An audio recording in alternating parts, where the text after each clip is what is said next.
गरीब रेशमा अपने कमरे में सिलाई मशीन पर बैठकर ड्रेस सिल रही होती है और तभी अमीर देवरानी भारती अपनी ड्रेस लेकर आती है और अपनी जेठानी को दिखाते हुए कहती है, ये ड्रेस देख रही हो दीदी, कितनी सुंदर लग रही है। इसकी कीमत पता है? पूरे 15,000 रुपए है। मैं तो अपनी पहली एनिवर्सरी पार्टी में यही पहनूंगी और देखना पूरी पार्टी में बस मैं चमकने वाली हूँ। हर एक आपको देखो, अपनी पहली सालगिरह में भी आप अपने लिए खुद अपनी पुरानी फटी साड़ियों से ड्रेस बना रही हो। ये कपड़ा तो मुझे अभी इतना गंदा लग रहा है, बनने के बाद कैसी होगी आपकी ड्रेस भगवान ही जाने।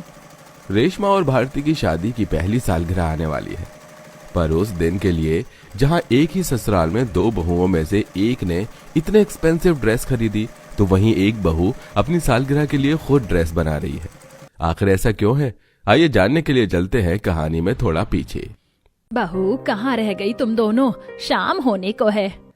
माँ जी मैं तो आ गई हूँ, बताइए मैं कैसी लग रही हूँ इस साड़ी में? माँ जी मुझे तो लगता है दीदी को आने में अभी और टाइम लगेगा। बेचारी गरीब घर से है ना, उनके पास अच्छी ड्रेस हो ना हो, बेचारी सोच रही होंगी कि क्या डालूं। माँ जी मैं भी आ गई, चलिए मार्केट चलते हैं। बहू तेरा ये सूट तो बहुत अच्छा लग रहा है। ये वही सूट है ना जो तू 2 दिन पहले खुद बैठकर सिल रही थी? हाँ माँ जी। अपनी जेठानी के कपड़े देख भारती अंदर ही अंदर उससे जलने लगती है। कुछ देर बाद दोनों सास बहू मार्केट जाती हैं और वहां से ग्रोसरी का कुछ सामान लेकर घर आती हैं। इसी तरह कुछ दिन बीत जाते हैं और आए दिन भारती रेशमा के सामने अपनी अमीरी का शो ऑफ करती है। ऐसे ही एक दिन, बहू कल कुछ मेरी सहेलियां आ रही हैं तुम दोनों से मिलने, तो अच्छे से तैयार हो जाना। माँ जी आप फिक्र मत कीजिए, मैं कल टिप टॉप तैयार हो जाऊंगी। बस डर तो रेशमा जेठानी जी का है, पता नहीं उनके पास अच्छे कपड़े हैं या नहीं। वो गरीब है ना, पता नहीं मायके से कोई ढंग के कपड़े लाई भी हैं या नहीं।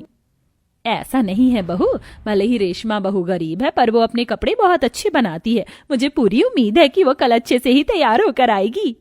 इतना बोलकर शांति वहां से चली जाती है और अगले दिन शांति की कुछ सहेलियां उसकी दोनों बहुओं से मिलने के लिए आती हैं। और जब शांति की सहेलियां भारती को देखती हैं तो वो कहती हैं, बहू तुम्हारी ये साड़ी तो बहुत सुंदर है और इसमें तुम बहुत अच्छी लग रही हो। ऐसा लग रहा है जैसे ये तुम्हारे लिए ही बनी हो। शुक्रिया आंटी जी मेरी तारीफ करने के लिए। हाँ वो ड्रेस तैयार हो जाएगी पर कपड़ा आपको देना होगा, और आप जिस तरह ड्रेस की बात कर रहे हैं उसकी सिलाई मैंने 1000 रुपए ली थी, पर आप मेरी जानकारी में हैं तो मैं कुछ कम कर दूंगी। रेशमा बात करके करुणा और गायत्री के पास आती है और शांति की दोनों ही दोस्त रेशमा के कपड़े देख उसकी तारीफ करती हैं। अब बहू तुम सिलाई करना जानती हो, ये तो बहुत अच्छी बात है। और क्या तुमने अपनी ये साड़ी खुद बनाई है? इसका ब्लाउज तो बहुत सुंदर है, कितना अच्छा डिजाइन लग रहा है। माफ करना आंटी जी, मुझे आने में देरी हो गई और मैं अपने कपड़े खुद ही बनाती हूँ। मुझे अपनी सिली हुई ड्रेस पहनना ही ज्यादा पसंद है। तुम्हारी सिलाई तो मुझे भी बहुत पसंद आई, अब तो मैं तुमसे ही सिलाई करवाऊंगी। अपनी गरीब जेठानी की तारीफ सुनकर भारती का मुंह बन जाता है और वो वहां से चली जाती है। अब इसी तरह कुछ दिन बीत जाते हैं और शांति की दोनों ही बहुओं की शादी की पहली सालगिरह पास आ जाती है और भारती अपने पति से कहती है, सुमित हमारी पहली शादी की सालगिरह आ रही है, मुझे एक बहुत प्यारी ड्रेस चाहिए और माँ जी कह रही थी कि वो हमारी सालगिरह के लिए एक छोटी सी पार्टी रख रही है घर में, तो मुझे ऐसी ड्रेस दिलाना जिसे पहनकर पार्टी में बस मैं दिखूं। भारती मेरे पास टाइम नहीं है, अगर तुम्हें ड्रेस चाहिए तो तुम माँ के साथ चली जाना। तुम्हारे पास तो कभी समय नहीं रहता। भारती मुंह बनाकर बैठ जाती है। वहीं रेशमा विदेश में बैठे अपने पति से बात करती है। ये हमारी शादी की पहली सालगिरह है और आप नहीं है मेरे साथ। उसके लिए मुझे माफ करना, पर अब काम भी तो ज्यादा है, नहीं आ सकता। तुम सबके साथ एंजॉय करना, रोना नहीं। हाँ, इस तरह से रेशमा अपने पति से बात करके सो जाती है और अगले दिन सुमित खुद अपनी माँ से कहता है, माँ हमारी पहली शादी की सालगिरह आ रही है और भारती को एक प्यारी सी ड्रेस चाहिए जिसे पहनकर पार्टी में आई सभी लोगों की नजर सिर्फ उस पर ही रहे, तो क्या आप भारती को शॉपिंग करवा दोगी? हाँ बेटा क्यों नहीं, वैसे भी भारती के साथ रेशमा की भी तो पहली शादी की सालगिरह आ रही है। उसका पति नहीं है यहाँ तो उसे अकेला फील ना हो, और ये पार्टी मैं अपनी खुशी से रख रही हूँ, तो मैं अपनी बहुओं को उनकी पसंद का ड्रेस जरूर दिलाऊंगी। अपने बेटे के कहने पर शांति अपनी दोनों बहुओं को अपने साथ एक बड़े से मॉल में ले जाती है और आज लग्जरी ड्रेस शॉप पर जाकर ड्रेस देखती है। माँ जी आप भारती से पूछ लो अगर उसे कुछ पसंद हो, क्योंकि मुझे तो यहाँ कुछ पसंद नहीं आया। जितने में ये ड्रेस बता रहे हैं इतने में मैं इससे अच्छी ड्रेस बना लूंगी। हाँ माँ जी मुझे भी यहाँ ज्यादा कुछ अच्छा नहीं लग रहा है, यहाँ पर मेरे स्टैंडर्ड का कुछ भी नहीं है। अगर तुम दोनों को कुछ पसंद नहीं आया तो हम किसी दूसरी बड़ी शॉप में चलते हैं। शांति अपनी दोनों बहू को मॉल में ही 2-3 और बड़ी शॉप में ले जाती है, जहां भारती को एक बहुत ही एक्सपेंसिव गाउन पसंद आता है। वाओ, ये ड्रेस कितनी प्यारी है, मुझे तो यही ड्रेस लेनी है। रेशमा बहू, तुम्हें कोई ड्रेस पसंद आई? नहीं माँ जी, मुझे कुछ पसंद नहीं आ रहा। माँ जी, दीदी को यहाँ पर कोई ड्रेस क्यों ही पसंद आएगी? वो 400-500 वाली चीज लेती है फुटपाथ से, भला महंगे ब्रांड इन्हें क्यों पसंद आने लगे?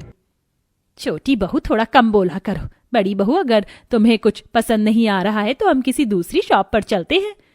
नहीं माँ जी, हम सुबह से बस घूम ही रहे हैं और शायद भारती सही कह रही है, मुझे ये महंगे ब्रांड के कपड़े पसंद नहीं आने वाले, इसलिए मैं अपने लिए खुद कोई अच्छी सी ड्रेस बना लूंगी। अगर ऐसा है बहू तो ठीक है, पर तू मुझे बता दे तुझे कितने पैसे चाहिए और क्या सामान चाहिए। मैं तुझे सामान और पैसे दे दूंगी ताकि तू अपनी पसंद की ड्रेस बना सके। अगर किसी को पता चलेगा तो लोग क्या कहेंगे कि छोटी बहू को ब्रांडेड एक्सपेंसिव चीज दिला दी और बड़ी बहू को कुछ नहीं दिलाया। ठीक है माँ जी। अब शांति रेशमा के साथ कपड़ों के मार्केट में जाती है और अपनी बहू को ड्रेस बनाने के लिए कपड़ा और जरूरत की चीज दिलवाती है। और अगली ही सुबह रेशमा मशीन पर अपनी ड्रेस सिलने के लिए बैठ जाती है। इसी तरह 2 दिन बीत जाते हैं और 2 दिन बाद भारती अपनी ड्रेस लेकर आती है और अपनी जेठानी को दिखाती है और उसका मजाक बनाकर वहां से चली जाती है। इसी तरह से 4 दिन बीत जाते हैं और रेशमा की ड्रेस बनकर तैयार हो जाती है और 5वें दिन उनकी शादी की सालगिरह का दिन आ जाता है। अरे बेटा, एक बार तू देख ले बहू तैयार हुई या नहीं, सारे मेहमान आ चुके हैं। माँ जी, मैं तो तैयार होकर आ चुकी हूँ, पता नहीं जेठानी जी को और कितना समय लगेगा। मैं तो कहती हूँ कि हम एनिवर्सरी केक काटने की तैयारी कर लेते हैं। लगता है उनकी ड्रेस तैयार नहीं हुई और वो कमरे में बैठकर दुखी हो रही हैं और पछता रही हैं कि काश वो भी मेरी तरह कोई एक्सपेंसिव एनिवर्सरी ड्रेस ले लेती। भारती, ऐसे मत बोलो। अगर भैया यहाँ होते और उन्होंने तुम्हारी बात सुनी होती तो बहुत नाराज हो जाते। वो तो भैया काम के सिलसिले में कुछ महीनों के लिए बाहर गए हैं। अगर वो आज होते तो कितना अच्छा होता। सब लोग रेशमा का इंतजार कर रहे होते हैं। तभी रेशमा अपना खुद का बनाया हुआ सुंदर सा वेस्टर्न ड्रेस पहनकर सीढ़ियों से नीचे उतर कर आती है और उसकी ड्रेस देखकर आसपास खड़े सभी मेहमान भारती से उसकी जेठानी की तारीफ करते हैं। भारती, मानना पड़ेगा, तुम्हारी ड्रेस सच में बहुत प्यारी है और तुम्हारी ड्रेस को टक्कर देने वाली तुम्हारी जेठानी आ गई है। भले ही तुम्हारी ड्रेस इतनी एक्सपेंसिव है, पर तुम्हारी जेठानी की ड्रेस ने साबित कर दिया कि महंगी ड्रेस भी खुद की कला के सामने फीकी पड़ जाती है। अगर इंसान के हाथों में हुनर हो तो वो सस्ते सामान से भी अच्छी चीज बना सकता है। अरे वो तो है, जब तक बड़ी बहू को नहीं देखा था तब तक तो छोटी बहू ही छाई थी, पर बड़ी बहू के आने से छोटी बहू की ड्रेस फीकी पड़ गई। मेरी भाभी है ही इतनी टैलेंटेड, वो कुछ भी कर सकती हैं। वो तो है बेटा, मेरी बड़ी बहू भले ही गरीब है पर बहुत गुणी है। जेठानी जी की ड्रेस तो सच में मेरी ड्रेस से लाख गुना ज्यादा सुंदर लग रही है। काश कि मैं अपनी ड्रेस भी दीदी से सिलवाई होती तो आज लोग मेरी ड्रेस की भी ऐसे ही तारीफ कर रहे होते। शादी की सालगिरह की पार्टी में आए मेहमानों की बातें सुनकर भारती का मुंह बन जाता है और उसे एहसास होता है कि वो अपनी जेठानी की गरीबी का मजाक बनाती है। असल में जेठानी की ड्रेसिंग सेंस भारती से ज्यादा अच्छी है। इसी बीच काम से ब्रेक लेकर रेशमा का पति वीरेंद्र भी आ जाता है और अपनी पत्नी को सुंदर सी ड्रेस में देखकर उसकी बहुत तारीफ करता है।